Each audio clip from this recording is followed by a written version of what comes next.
This episode is brought to you by the 2025 Lincoln Aviator SUV. The 2025 Lincoln Aviator nails that feeling of next-level confidence. The updated grille and sleek lights, total head turners. Under the hood, a refined twin-turbo V6 powers you through with authority. Inside, pure comfort. Plush 3-row seating, custom climate control, available massage seats keep you ready to tackle whatever's next. Explore more at Lincoln.com. Some models, trims, and features may not be available or may be subject to change. Check with your local retailer for current information. Lincoln and Aviator are trademarks of Ford or its affiliates. This episode is brought to you by Abercrombie. There's nothing better than the perfect jean and going out top combo, or an outfit that perfectly matches your plans. Abercrombie's relaxed jean goes with every occasion. Date nights with something lace, or daytime with a cozy sweater. And their barrel jean will surprise you. It's the trend that will become a staple in your wardrobe. Abercrombie denim comes in tons of rises, fits, and washes. Find your perfect pair online or in store. Support your immune system with Airborne's most complete immune support formula yet. Airborne's delicious effervescent tablets are packed with 7 powerful ingredients to fill the holes your immune system may have, so that you can enjoy those unmissable moments in your life. Learn more at airbornecomplete.com. These statements have not been evaluated by the Food and Drug Administration. This product is not intended to diagnose, treat, cure, or prevent any disease.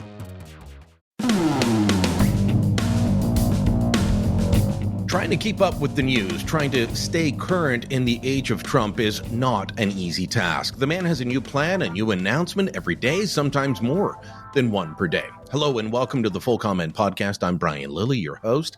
A week ago, we were supposed to be hit hard with 25% tariffs over what the Trump White House calls concerns about the border, illegal migration, fentanyl smuggling, and then suddenly, after a revised package of measures was presented by Prime Minister Justin Trudeau, and after the stock market took a hit, Donald Trump backed off. He gave us a reprieve of at least 30 days. That's not saying they're going away, but they're at least not there yet. Now, there was a second set of tariffs that would possibly come in April after a study by the American Commerce Department. These were most likely going to be smaller sector-by-sector tariffs on countries and products where the Trump administration feels that other countries, not just Canada, aren't being fair.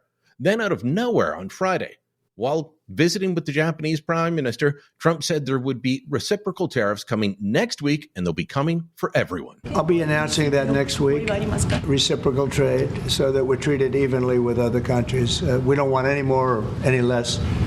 So I'll be announcing that next week. And many other things having to do not even with trade, but other things. But I'll be talking about reciprocal trade sometime next week. We'll have a news conference and we'll lay it out. Pretty simple. Like I said, it's tough to keep up with Donald Trump and sometimes to know exactly what he means or what he wants. Perhaps that's all part of the plan. Remember the joke about Trump wanting to make Canada the 51st state? Well, I've been saying for a while now that I didn't think Trump was joking anymore. Now Justin Trudeau has said as much. Speaking to the economic forum he drew together in Toronto on Friday, Trudeau was heard saying on a hot mic that Trump's 51st state comments are serious. But Mr. Trump has it in mind that one of the easiest ways of doing that is absorbing our country. And it is a real thing. In my conversation with him on Something tells me those were comments that Trudeau wanted to leak out. In my view, this was planned, and now he can try and rally the nation behind him. How to figure all of this out? Well, at least the Trump part, where he's coming from. Joel Pollak is a man who understands Donald Trump well. He's written several books about Trump, including the recent one, The Agenda, What Trump Should Do in His First 100 Days. He's also the editor-in-chief at Breitbart News. Joel Pollak joined me in conversation from Los Angeles to try and help us understand Trump world. So, Joel, you're a big supporter of Donald Trump. You wrote the book, The Agenda, What He Should Be Doing. I didn't notice tariffs on Canada in your book. What's happening? Well, I did actually talk about using tariffs as a diplomatic tool.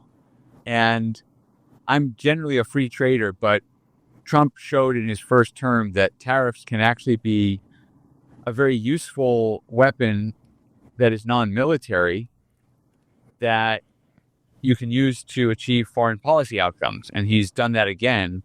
And he's using it with other countries as well. So I think that's the spirit in which he's doing it. And I did mention that in my report. Mostly with Canada, you were talking about let's partner with them to get that sweet oil down there.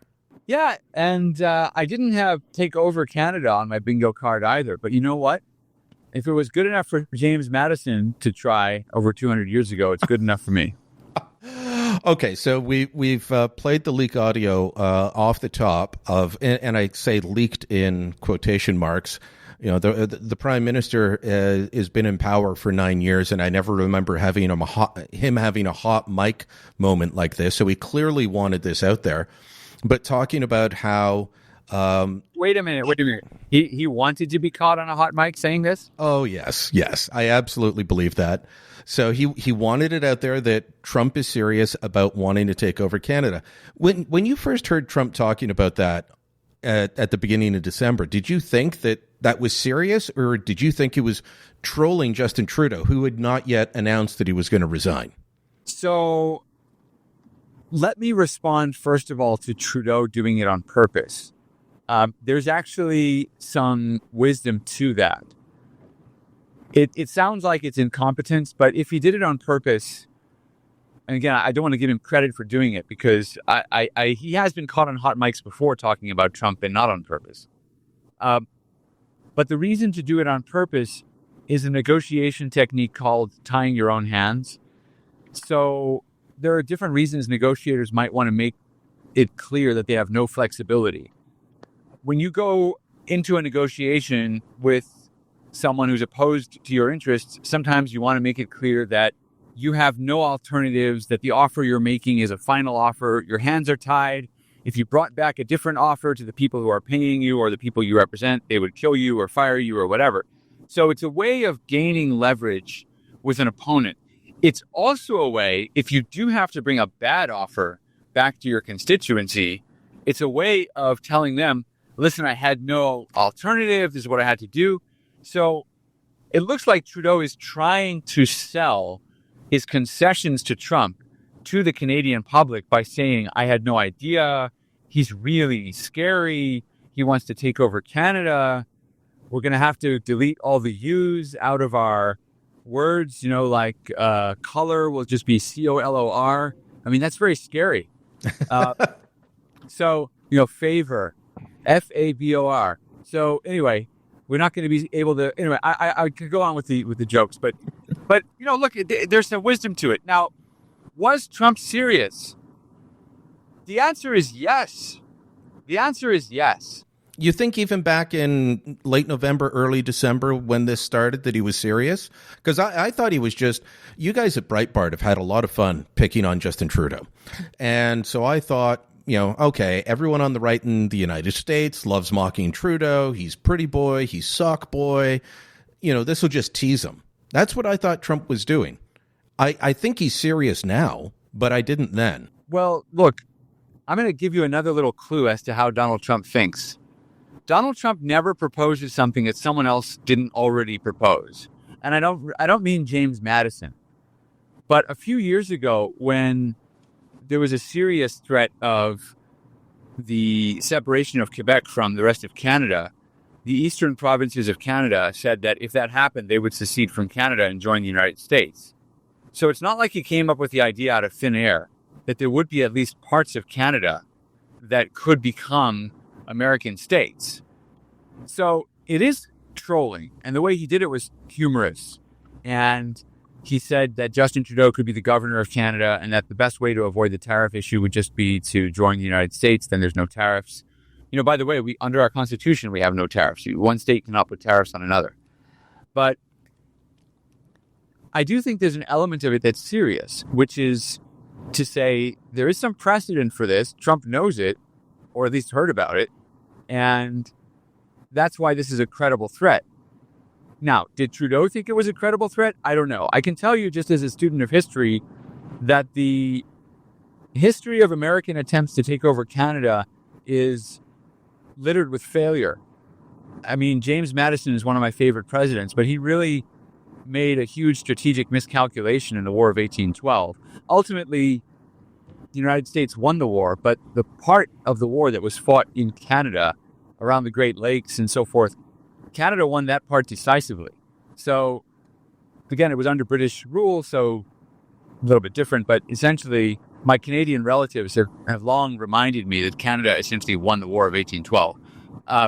And that's true. American ambitions for more colonial possessions north of the current border have never really ended well. So I don't know that it would work out well for us. And Canada is a very big country with a lot of different environments that make it difficult for even Canada to govern Canada. But I do think that with regard to some of the eastern provinces on the Atlantic side, Nova Scotia, etc., I mean, I think there could be some reality to the threat.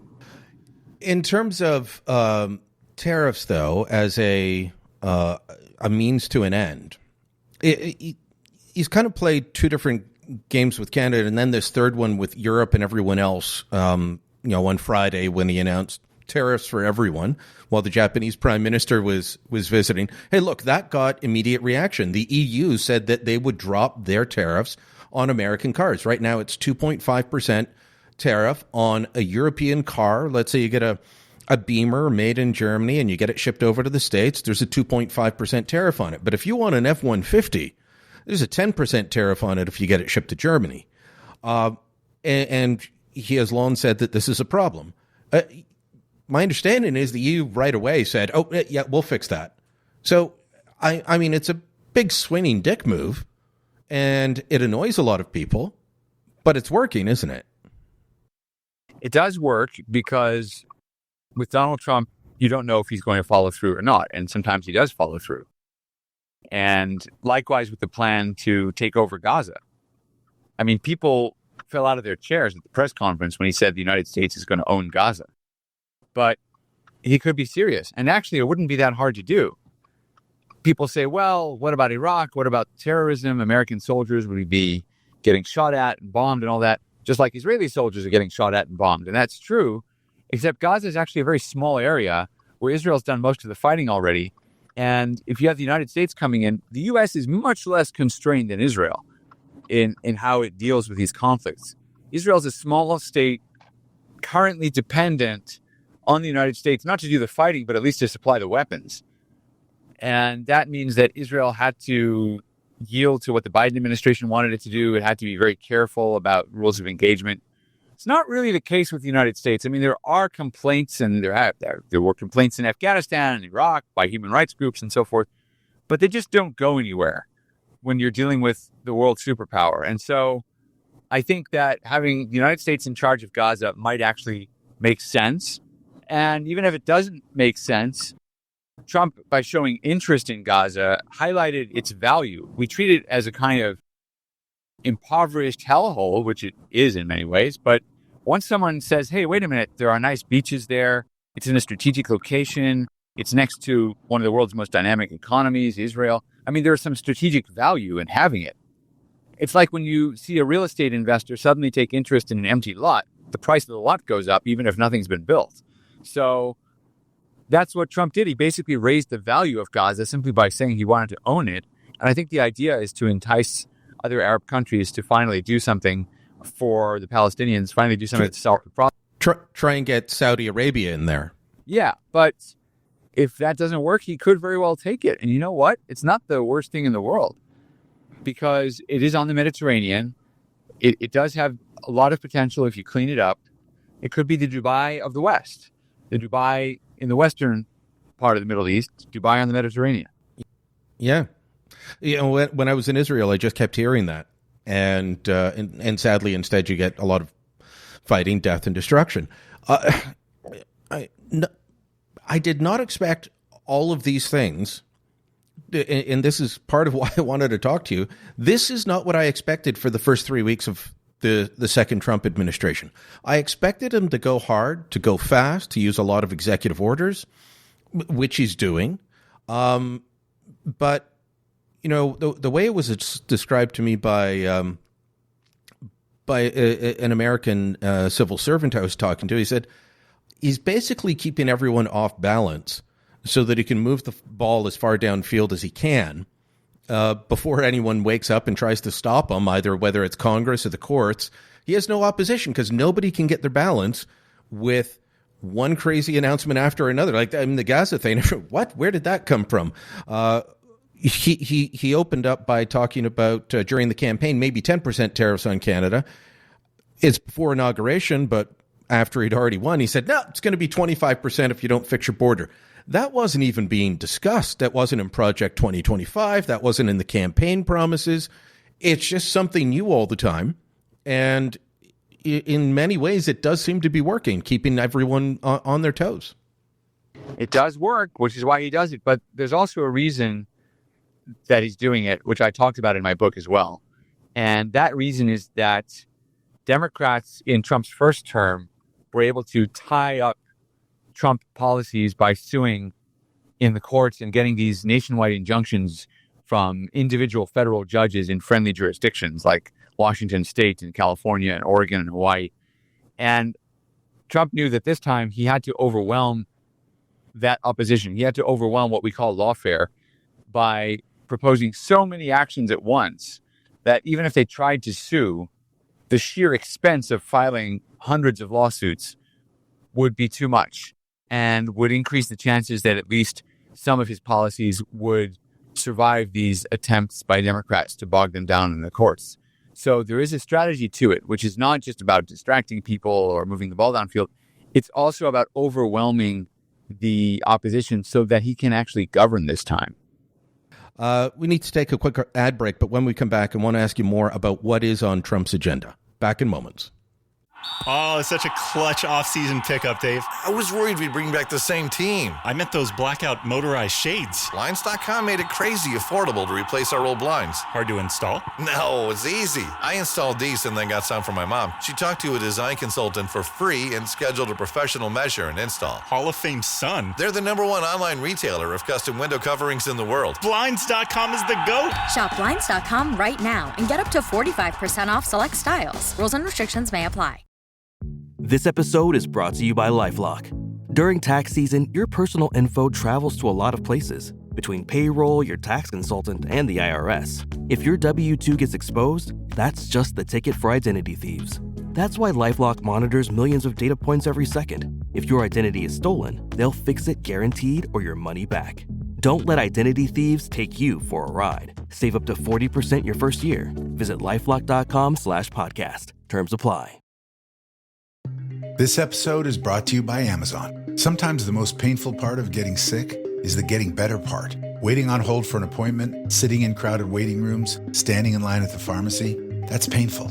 Amazon One Medical and Amazon Pharmacy remove those painful parts of getting better with things like 24/7 virtual visits and prescriptions delivered to your door. Thanks to Amazon Pharmacy and Amazon One Medical, healthcare just got less painful. Joel, we're still pretty much in shock and awe up here in Canada about the whole tariff issue. There's the 25%, which Howard Lutnick and Ken Haslett and everybody else says, oh, that's just aimed at the border. But Peter Navarro says that. Deal with the fentanyl crisis. Our government is in denial that Canada has anything to do with it. In fact, they keep using different numbers than Custom Border and Patrol and what Tom Homan uses, which I'm not sure is smart. I think it'll just annoy them more.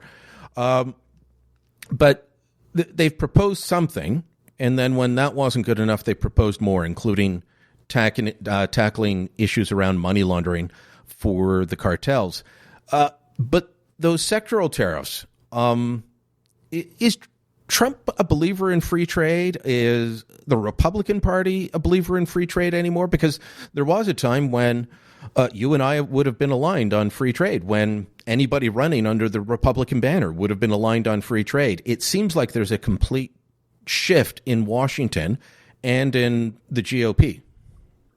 I don't think there's a shift. I just think that the circumstances are different. And the circumstance that we're all dealing with, including Canada, is that China has exploited the rules of free trade to destroy foreign industries and to do so strategically and to choke off strategic points in the economy and in world trade. So you're not seeing an abandonment of the idea of free trade and the economics of free trade, but you're seeing an acknowledgement that when one major actor in the free trade system, and they were admitted 25 years ago, China was, to the World Trade Organization, when one player decides to exploit the rules in ways that damage all of the other players economically, then people are going to reevaluate. So in theory, yes, free trade is good, but not if one major player is cheating, and then people have to protect their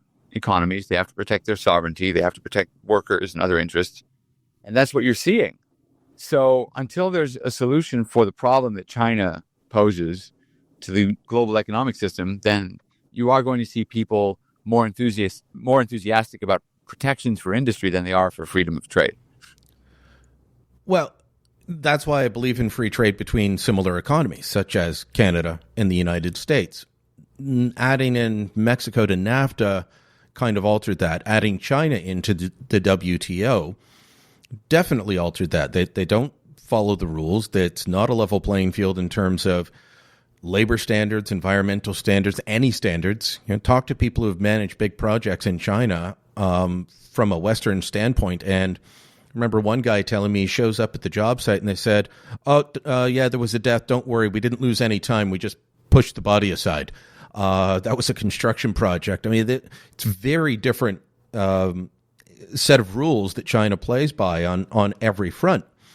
But, we've expanded free trade. Look at the Trans-Pacific Partnership. What did you guys call that at Breitbart for the longest time? Obama trade or something like that?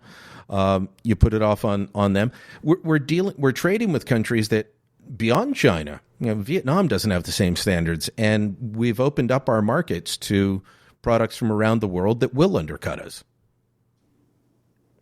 Right. Well, we have to look at that. I think the problem with the Trans-Pacific Partnership was similar to the problem with U.S.A. if you've been following that story, which is that there are some arrangements that sound nice in theory, but are so controlled by Washington and special interest groups in Washington that the public feels it has no way of understanding what's going on or holding anybody accountable for what they're supposed to be doing. With USAID, there are all kinds of projects that sound nice, and those are the ones Democrats want to talk about. But the reality is that USAID is also funneling money to a lot of very dubious things and a lot of beltway organizations. Some of that Washington money never even leaves Washington to go overseas to help struggling third world countries or whatever. And so it's the same with the Trans-Pacific Partnership. People felt like this was being negotiated at a remove from the public, that it came on the heels of other trade agreements that hadn't worked out so well, that were still being criticized, that needed to be revised, and yet there was this rush to push it through. Now, I think the idea of the Trans-Pacific Partnership is good because ultimately you need a free trade alliance outside of China. The point of TPP would have been to protect the industrial world or the partners to TPP from having to submit to these Chinese dictates on trade. And I think that's a nice idea in theory, but the fear was that the people putting this trade deal together were basically going to line their pockets without providing the promised benefit of protection from China. I mean, what did TPP really do to make sure that China would not exploit the system further? And look at a free trade agreement we have with several African countries, AGOA, the Africa Growth and Opportunity Act. Well, there are factories in Africa that are selling to the U.S. market because of that act. But at the same time, there are also Chinese manufacturers who've simply relocated to Africa and are using AGOA to enrich themselves. Now, maybe that's okay anyway, because you just want to see Africans getting jobs and African industry developing. And if China's investing there, okay. But the point is that you're still giving China preferential treatment through an African backdoor. And, that kind of thing just has to stop. So I think Americans are becoming rightly skeptical of some of these agreements and assumptions that are made in policy circles about what kind of trade arrangements are the best. People want to know that they can earn a living, that they can invest, and they're not going to be destroyed by unfair foreign competition. does unfair foreign competition include Canada beyond your dislike of our socialized supply management system for milk and dairy? Yes, I think that the Toronto Blue Jays are unfair foreign competition for, it depends. I mean, you've touched on the agricultural issue, which I think is important. But again, I don't see us as necessarily being trade rivals with Canada in a broader sense. I do think that this is a case of Trump using tariffs to achieve other foreign policy goals. And in this case, to strengthen the border. Now, when we think of our border problems, our migrants and our fentanyl, we don't think of it. But there are problems on the northern border. People have actually been making me aware of some of these problems long before this issue arose with Trump drawing attention to it. And I think Trump wants all the help he can get. And I think that it's not going to cost Canada very much to make this concession. So why not give Trump what he wants? I think it's fairly easy, especially because, as Justin Trudeau says, Trump wants to take over Canada. By the way, I don't know that Trump wants to take over Canada. I mean, maybe parts of Canada. Ottawa is really cold. You know what I mean? It's really cold up there. And I lived there for 20 years. Yeah, I lived there for 20 years. I don't miss the weather. But you say you're not sure he wants to take over Canada. Your former colleague Steve Bannon, who wrote the foreword to the agenda, he's been giving interviews saying, Trump does want to take over Canada. I know Bannon and Trump don't talk all that much anymore. They're not tight like they used to be. But he says he does want to take over Canada, and here's why. And he points to defense. Now, as well as I do that our defense budget is next to nothing. We can't send troops over to Ukraine, but we did send some gender-based analysis advisors to tell Ukraine. Yeah. Well, I mean, look, when you're fighting for the life of your country, what you really need are gender-based analysis advisors. He did send some of those over. If they can shoot straight, hire them. Yeah. But Bannon says because Canada's unable to protect the Arctic and that China and Russia want to get in there, that the United States will have to take over. Now, you said you've got Canadian cousins. They probably don't want to be taken over by the United States. So, I hate to disappoint you, but some of the jokes going back and forth are pretty funny. I'm not so sure it's as unpopular as you suggest. Well, public polling would say about 80% say no. Well, I got a message from a friend in Canada who said it would certainly make my visa issues go away. So, it would make my exchange rate problem go away for visiting either Florida or California in the winter. There I'll you tell go. you that. I mean, that's not. You can understand that. But look, but I mean, we have been laggards on defense spending. Right. Trudeau's now saying he'll do it, but he's on his way out the door. Listen, I didn't say he wasn't serious. I said he probably was serious. I said I doubted that he meant all of Canada, but that's just my speculation. I mean, you don't know with Donald Trump, and that's part of the problem with Trump. It's also part of his great strategic advantage.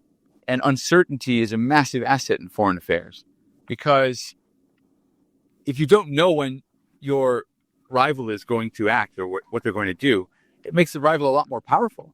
So Trump is using uncertainty, and it's kind of amazing to me because theoretically the world has seen this before and should know about this, but evidently people are just as shocked as they always were. And I just think he's a lot more powerful this time. I know you got to go, so I'll ask you one last question. What should we expect next on the Trump agenda in the coming weeks? The first 3 weeks have been a heck of a lot to swallow, so what's coming next? I think Russia and Ukraine, he's going to bring them to the table. In terms, what you expect in foreign policy. I mean, there's some domestic policy things. I think there are going to be some massive spending cuts. Those fights are going to continue. But I think he'll drag Russia and Ukraine to the table. And then you're going to see more action on Africa, which is another terrain where Russia and China are big rivals. Trump is playing hardball with South Africa, which is the leading economic power there, because South Africa has basically been misbehaving for quite some time. And Trump is really getting tough with them. So I would watch that as well. All right, Joel Pollak, thanks for the time. You're very welcome. Full Comment is a post-media podcast. My name's Brian Lilly, your host. This episode was produced by Andre Proulx. Theme music was by Bryce Hall. Kevin Libin is the executive producer. You can subscribe to Full Comment on Apple Podcasts, Spotify, Amazon, wherever you get your podcast. Help us out by giving us a rating or leaving a review. And tell your friends about us. Thanks for listening. Until next time, I'm Brian Lilly.